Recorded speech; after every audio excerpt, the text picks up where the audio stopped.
भाई और बहनों, देश के सामने एक ही मुद्दा है, कास्ट सेंसस। ओबीसी कितने हैं और उनकी भागीदारी कितनी होनी चाहिए, ये हिंदुस्तान के सामने सबसे बड़ा सवाल है। राहुल गांधी लगातार दोहरा रहे हैं कि देश के सामने सबसे बड़ा मुद्दा जातीय जनगणना का है। ये कवायद कांग्रेस का ओबीसी कार्ड है, जिसका इस्तेमाल वो आने वाले चुनाव में हिंदुत्ववादी राजनीति की कार्ड के तौर पर करना चाहती है। मंगलवार को प्रधानमंत्री नरेंद्र मोदी ने छत्तीसगढ़ की चुनावी सभा से कांग्रेस के इसी कार्ड का जवाब दिया। मोदी ने कहा कि कांग्रेस हिंदुओं को बांटकर देश को तबाह करना चाहती है। वह आबादी के हिसाब से हिस्सेदारी की बात करती है, जबकि मेरे लिए सबसे बड़ी जाति देश के गरीब हैं और सरकार गरीबों की भलाई में लगी है। ये कांग्रेस के नेता कहते हैं, जितनी आबादी उतना हक। मैं कहता हूं, इस देश में अगर सबसे बड़ी कोई आबादी है तो वो आबादी गरीब है, और इसलिए मेरे लिए गरीब ही सबसे बड़ी आबादी है और गरीब का कल्याण, यही मेरा मकसद है। प्रधानमंत्री विपक्ष के दांव के जवाब में गरीबों को एक तबका बनाकर पेश कर रहे हैं। उनकी कोशिश है कि देश में समाज के हाशिए पर धकेले गए तबके को जाति के आलोक में देखने की बजाय गरीब की रोशनी में देखा जाए। तो क्या अगला चुनाव ओबीसी कार्ड बनाम गरीब होने जा रहा है? प्रधानमंत्री के जवाब से तो यही लगता है कि उन्होंने लोकसभा चुनाव का एजेंडा सेट कर दिया है।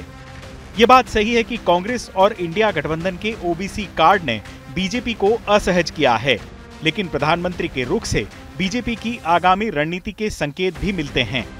सूत्रों से मिली जानकारी के मुताबिक बीजेपी आने वाले दिनों में कांग्रेस के ओबीसी दांव के मसले पर रक्षात्मक रुख छोड़कर आक्रामक रुख अपनाएगी। आने वाले समय में पार्टी हिंदुत्व के मामले में और ज्यादा मुखर होगी। जनवरी में राम मंदिर में प्राण प्रतिष्ठा के कार्यक्रम के साथ ही इसे बड़ा मुद्दा बनाया जाएगा। साथ ही केंद्र सरकार कांग्रेस के ओबीसी दांव के जवाब में जस्टिस रोहिणी आयोग की रिपोर्ट को अमली जामा भी पहना सकती है। यह आयोग ओबीसी आरक्षण के भीतर ही अत्यंत पिछड़ी जातियों के उत्थान की बात करता है। प्रधानमंत्री के सुर बता रहे हैं कि आने वाले दिनों में बीजेपी के तमाम नेता जनता के बीच सरकार की उन योजनाओं का जिक्र सबसे ज्यादा करेंगे जिनसे गरीबों को फायदा मिला है। इनमें मुख्य है प्रधानमंत्री जन धन योजना, जिसके तहत बीते 8 सालों में गरीबों के लिए लगभग 48 करोड़ बैंक खाते खोले गए। आयुष्मान योजना, जिसके तहत 10 करोड़ परिवारों को हर साल 5 लाख रुपए का बीमा मुहैया कराया जाता है। इसके अलावा छोटे किसानों को राहत देने वाली प्रधानमंत्री किसान सम्मान योजना है, जिसके तहत छोटे किसानों को बीज और खाद की खरीद के लिए 6,000 रुपए मुहैया कराए जाते हैं। साथ ही ग्रामीण क्षेत्र की महिलाओं को एलपीजी सिलेंडर मुहैया कराने वाली प्रधानमंत्री उज्ज्वला योजना भी है। यानी बीजेपी ने कांग्रेस के जाति कार्ड की काट की पूरी तैयारी कर ली है कि इस देश के संसाधनों पर पहला हक भारत के गरीब का है। गरीब चाहे वो दलित हो, गरीब चाहे वो पिछड़ा हो, गरीब चाहे आदिवासी हो, गरीब चाहे सामान्य वर्ग से हो। ओबीसी वर्ग ने पिछले 2 लोकसभा चुनाव में बीजेपी का जबरदस्त साथ दिया है।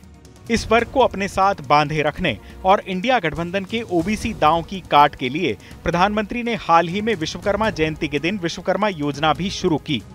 इस योजना में पारंपरिक 18 पेशों से जुड़े कारीगरों को सरकार 5% की न्यूनतम ब्याज दर पर 3 लाख रुपए का लोन मुहैया कराएगी।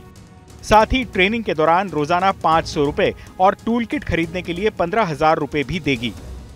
इस योजना का फायदा 30 लाख परिवारों तक पहुंचाने का लक्ष्य तय किया गया है।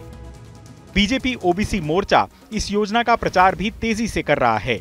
योजना के बूते बीजेपी की कोशिश पिछड़ी जातियों को साधने की है।